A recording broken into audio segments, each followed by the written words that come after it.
Radhe Radhe.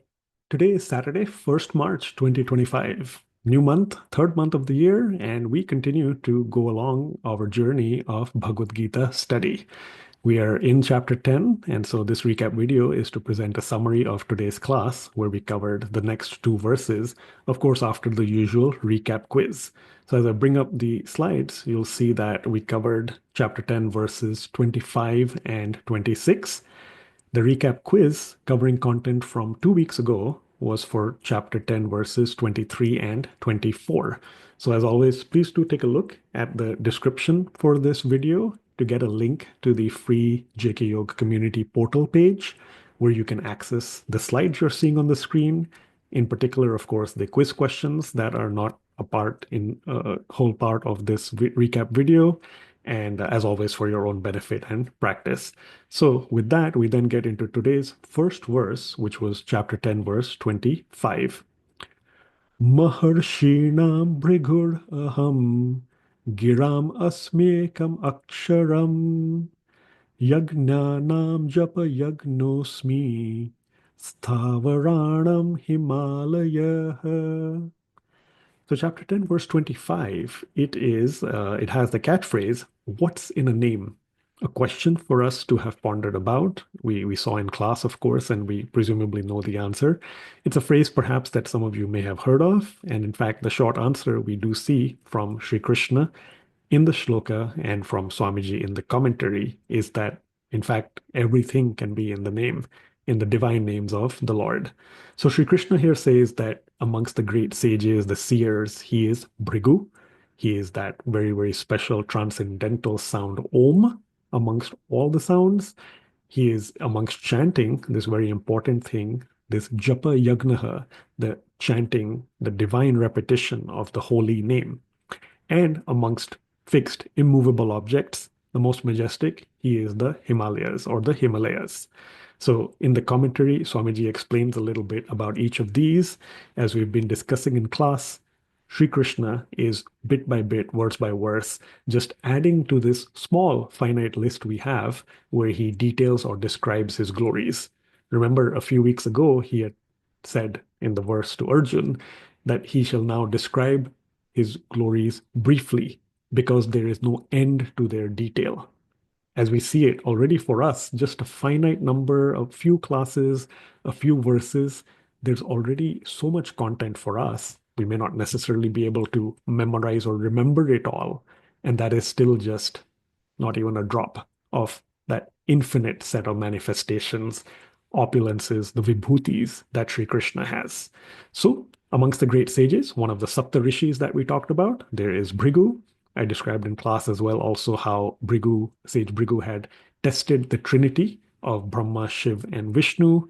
One time, Lord Vishnu was resting on Lord Lakshmi's lap, and Bhrigu had come to meet them, his daughter and son-in-law, but they didn't notice him. So Bhrigu, out of anger, kicked Lord Vishnu, which is why Lord Vishnu has a mark of that foot of Bhrigu on his chest. And Lord Vishnu apologized that, oh, we're sorry, we didn't notice you. Please come, dear Brahmin.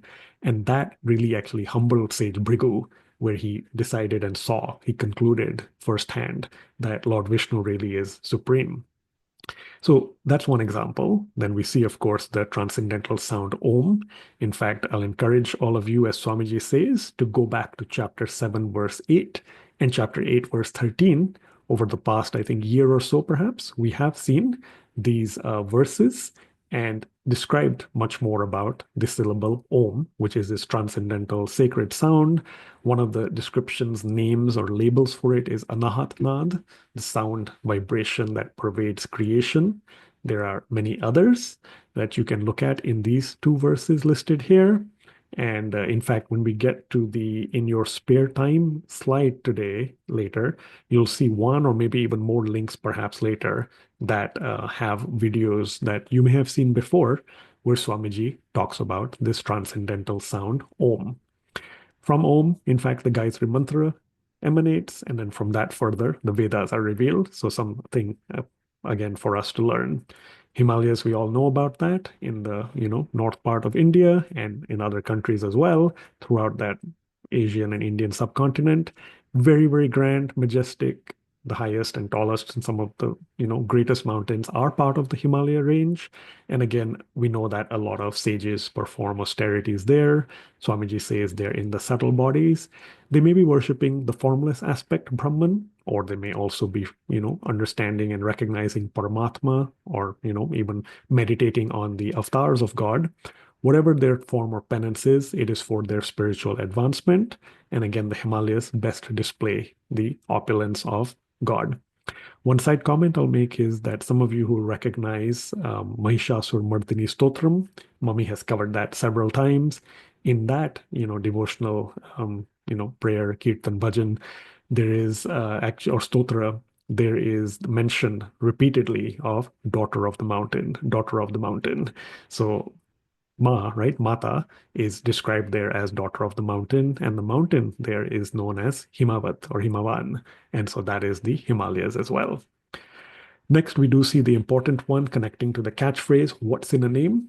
Indeed, Japa Yagnaha, this sacrifice of the devotional repetition of the divine names of God. Swamiji says, when you perform Vedic rituals or those different activities, there are a lot of rules to follow. Niyam, as we often hear them in Sanskrit or Hindi. Whereas in Japa Yagnaha, there is no constraint. You can do that anytime, any place. There are no rules. You're just chanting one or more of the divine names of God over and over again. And in fact, from the Ramayana, as we saw, Kali Yuga Keval Nama Adhara, Sumiri Sumiri Nara Utarahin Para. In the Ramayana, it states that in this age of Kali, the chanting and remembrance of the names of God is the most powerful means of crossing the ocean of material existence. In a different way, or even elsewhere, I think in the Ramayana, they also state that it is the only means by which we can actually cross over the material ocean. So, to get over to the transcendental divine side and loks or the abodes of God, we really should be focusing on Japa Yagna amongst all of our different bhakti related practices. Next up, we'll take a look at chapter 10, verse 26.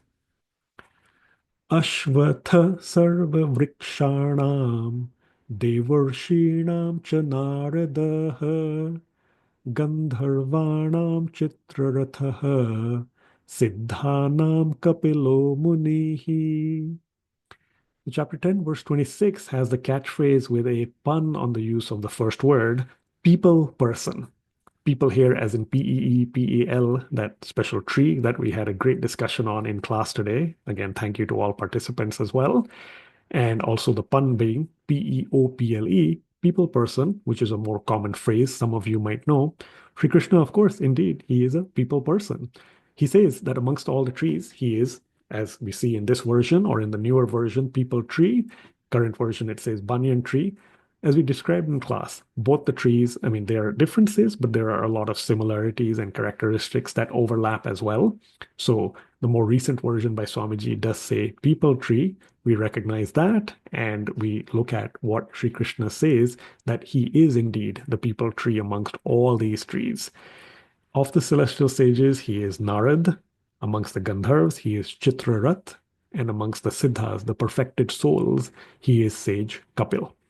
So we talked about this in class, the banyan tree or the people tree, and also we talked about the fact that in English it's known as the sacred fig tree. So this tree has a very soothing, cooling effect. It can provide a lot of shade to people resting under it or travelers passing by, passing through a city. It is the same tree also, the species under which Lord Buddha, meditating upon it, had attained his enlightenment. So that's why you often might hear about it also as the Bodhi tree. Then we talk about Sage Narad. We see that he is the guru of many, divine personalities as well, great personalities like Ved Vyas, Valmiki, Dhruv, and Prahlad. And we've discussed in class how Narad, of course, travels from place to place. We've described him as, in fact, the first journalist ever. And there's two elements. One is he's singing all the time, Narayana, Narayana. We've often seen that in, could be a skit or a play or in movies. And he's really, really spreading the divine wisdom and glories of God. On the other hand, also, He sometimes creates quarrels between people, as Swamiji says, and as some of us might know from different, episodes or leelas. He is humorously known, perhaps, as a mischief maker.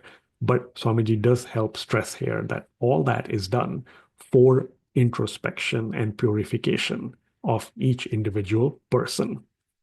So something that's important for us to know that there is so much benefit one gets by, of course, learning from Sage Narad's episodes or Leelas. And of course, there is Narad Bhakti Darshan. We've had a chance to go through that at some point in Swamiji's retreats or lectures. Again, lots of bhakti that we can all gain from there. Then there is the Gandharv planet. Swamiji talks about that briefly. I think I mentioned in class. These are all, great musical experts or exponents. The Gandharvs, the male ones, are usually excellent singers, musicians. The wives, the Gandharvis or the Apsaras, are often excellent dancers. They might be in the heavens, in Indralok, or they have their own Gandharv planet as well.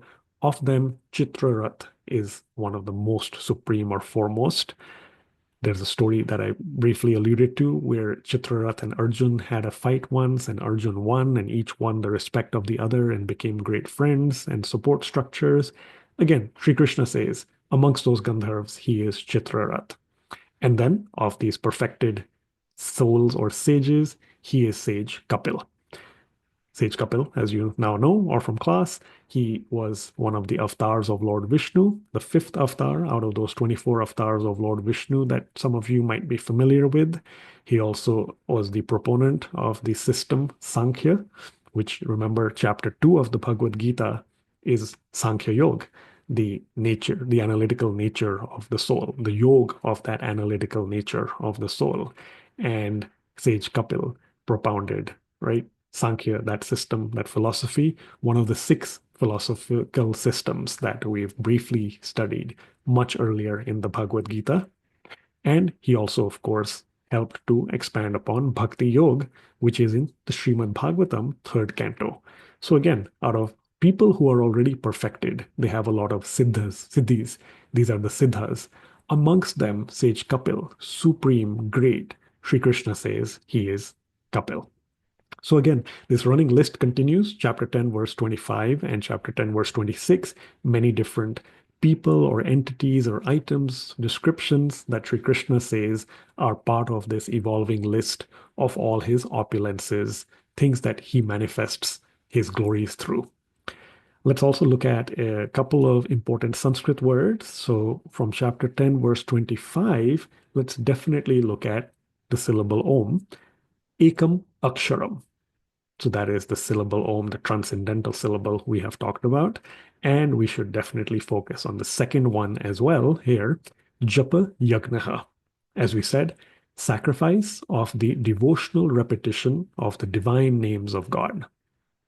Japa Yagnaha. And then chapter 10, verse 26, let's do Ashwatha. So again, the banyan tree or the peepal tree, the sacred fig tree. And let's look at Siddhanam. So, 4th word for today, Siddhanam, of all those who are perfected. Remember again, the catchphrases. We had chapter 10, verse 25. What's in a name? We know there's all power in a name, in God's divine name, and all his names. And chapter 10, verse 26, people person, which also then takes me to the flyer. Remember, we saw an image of the peepal tree, the heart-shaped leaves. We, again, in class had a great discussion with many participants on that and other, variants as well, squirrels and so on. And the question here is, under which special tree might you just find yourself and be free? We know the answer we discussed in class. It's the peepal tree, of course, that Sri Krishna says he is. Lord Buddha had attained enlightenment under it. He found himself, so to say. We, of course, as mortals, could also try at some stage in these long-term, lifetime over lifetime journeys to find ourselves. It could be under a peepal tree, but again, we'll be free in the sense that we are then free from the bondage in this material world. Again, I'll say one more time, thank you to all the participants for the discussion, of course, on these, the tree, the sacred fig, banyan people, the discussion we had on squirrels. Saraji, thank you for the questions and discussions. Daleji, of course, Anuji, others. Balaji, thank you for sharing that picture of the lotus from your backyard. That is amazing. Thank you to you and your wife for participating there. And again, lots that we all learn through this collective journey. And as Mummy often says, distantly connected spiritual family. With that, we look forward to seeing you next week. That's going to be Saturday, 8th March, 2025, 8 a.m. Central Time in Texas, in the US, and 7:30 p.m. in India. Thank you so much as always. Until then, Radhe Radhe.